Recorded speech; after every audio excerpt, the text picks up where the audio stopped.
Hello दोस्तों, students interest में आपका स्वागत है। आज हम लोग भौतिकी के कुछ वैसे प्रश्न देखेंगे जो विगत वर्ष के बोर्ड परीक्षाओं में कई बार पूछे जा चुके हैं और आगामी वर्ष में भी पूछे जाने की तीव्र संभावना है। तो चलिए देखते हैं आज के कुछ महत्वपूर्ण प्रश्न।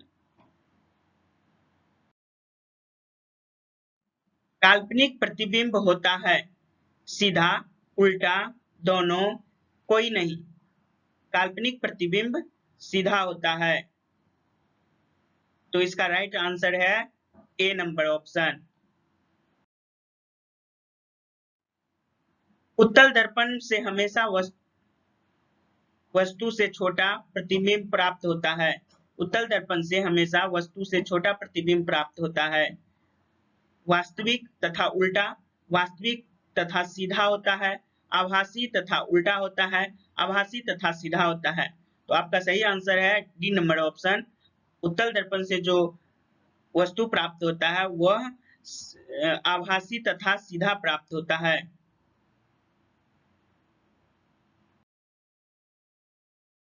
किस दर्पण से हमेशा वस्तु से छोटा प्रतिबिंब प्राप्त होता है?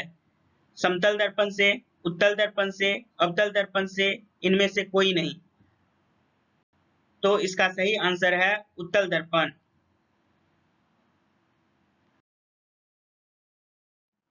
उत्तल दर्पण द्वारा बना प्रतिबिंब होता है हमेशा उल्टा, हमेशा सीधा, उल्टा भी और सीधा भी, कोई निश्चित नहीं। तो हमेशा सीधा होता है। इसका सही आंसर है बी नंबर ऑप्शन। 4D अर्थात 4 डायोप्टर क्षमता वाले अवतल लेंस की फोकस दूरी होगी। आप जानते हैं पावर ऑफ फोकल लेंस के लिए जो फॉर्मूला होता है 1/f होता है। तो 1/f बराबर 4 है दिया हुआ, तो 4 को आप, और f जो होता है मीटर में होता है, तो इसको आप जो निकालेंगे, अगर 25 सेंटीमीटर फोकस दूरी दिया है तो उसको पहले मीटर में कन्वर्ट करेंगे तो 1/4 होगा, 4 ऊपर चले जाएगा तो 4D हो जाएगा। इसलिए इसका आंसर होगा 25 सेंटीमीटर यानी 25 सेंटीमीटर, जिसका सही जवाब है। जब प्रकाश की किरण हवा से कांच में प्रवेश करती है तो मुड़ जाती है अभिलंब से दूर, अभिलंब के निकट, अभिलंब के समांतर, इनमें से कोई नहीं। जब प्रकाश किरण हवा से कांच में, देखिए हवा क्या है, विरल माध्यम है, कांच क्या है, सघन माध्यम है। तो विरल से जब सघन की ओर जाएगा तो क्या होगा, अभिलंब के निकट, अभिलंब के निकट मुड़ जाएगा। अगला प्रश्न देखेंगे। एक गोलीय दर्पण द्वारा बने प्रतिबिंब का आवर्धन ऋणात्मक है। इसका अर्थ है कि प्रतिबिंब उल्टा है, सीधा है, वस्तु से छोटा है, वस्तु से बड़ा है। तो वस्तु से उल्टा है, पहला इसका राइट आंसर है पहला नंबर ऑप्शन। वस्तु प्रतिबिंब क्या है तो उल्टा है। किसी उत्तल लेंस का फोकसांतर 50 सेंटीमीटर है तो उसकी क्षमता होगी, तो उसकी क्षमता क्या होगी, 2 डायोप्टर होगी, 5 डायोप्टर होगी, -2 डायोप्टर होगी और -5 डायोप्टर होगी।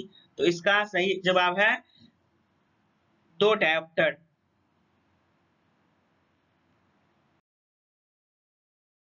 मोटर गाड़ी के चालक के सामने लगा रहता है, कौन सा दर्पण लगा रहता है, तो समतल दर्पण लगा रहता है, या उत्तल दर्पण लगा रहता है, या अवतल दर्पण लगा रहता है, या उत्तल लेंस लगा होता है।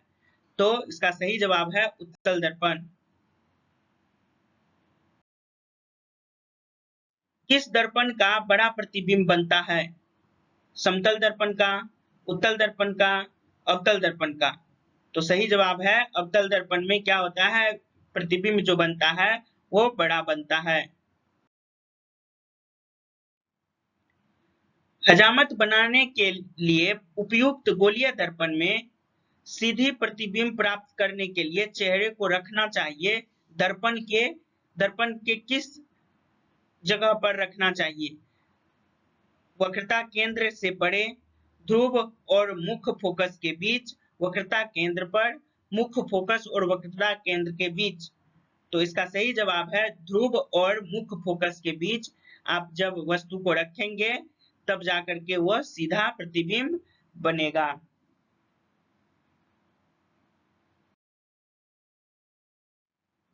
टू डायोप्टर क्षमता वाले लेंस का फोकसांतर होता है। अगर लेंस का क्षमता 2 डायोप्टर है तो इसका मतलब क्या है कि कितना हो जाएगा उसका फोकसांतर, तो 50 सेंटीमीटर।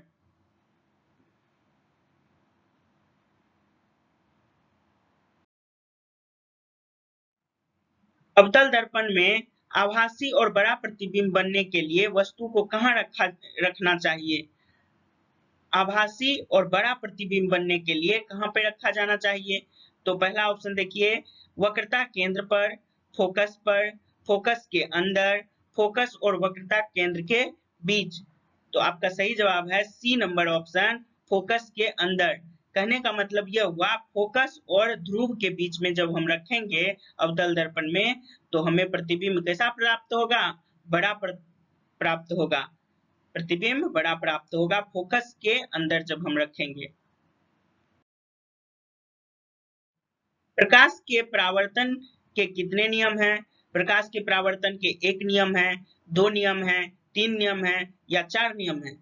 तो प्रकाश के परावर्तन के 2 नियम हैं।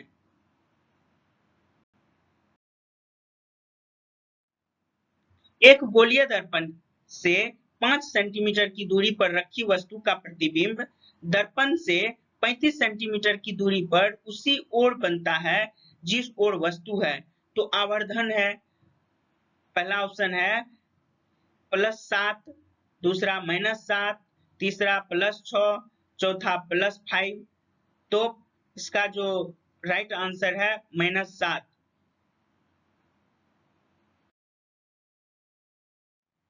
समतल दर्पण द्वारा बना प्रतिबिंब होता है। समतल दर्पण द्वारा बना प्रतिबिंब कैसा होता है? वास्तविक होता है, काल्पनिक होता है, दोनों होता है या इनमें से कोई नहीं होता है? तो इसका सही जवाब है काल्पनिक होता है, B number option.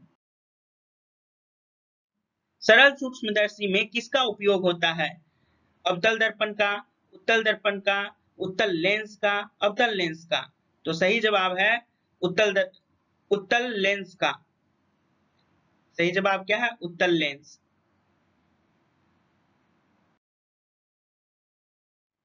Photography camera का अभिदृश्यक होता है, उत्तल लेंस होता है, अवतल लेंस होता है, उत्तल दर्पण होता है, अवतल दर्पण होता है? तो इसका सही जवाब है उत्तल लेंस।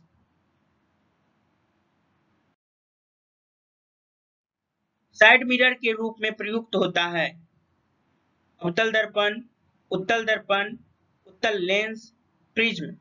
तो इसका सही जवाब है बी नंबर ऑप्शन, उत्तल दर्पण का प्रयोग साइड मिरर के रूप में किया जाता है।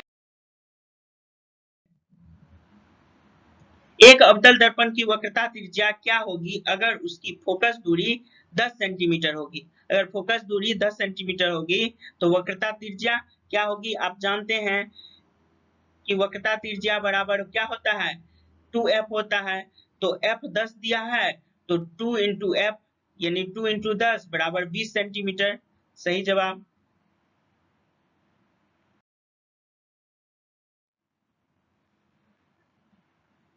आप लोगों के लिए ऐसे ही महत्वपूर्ण प्रश्न लाता रहूंगा, इसलिए आप मेरे साथ जुड़ें और आने वाले वीडियो से लाभ उठाएं। और वीडियो पूरा देखने के लिए धन्यवाद। Thank you very much.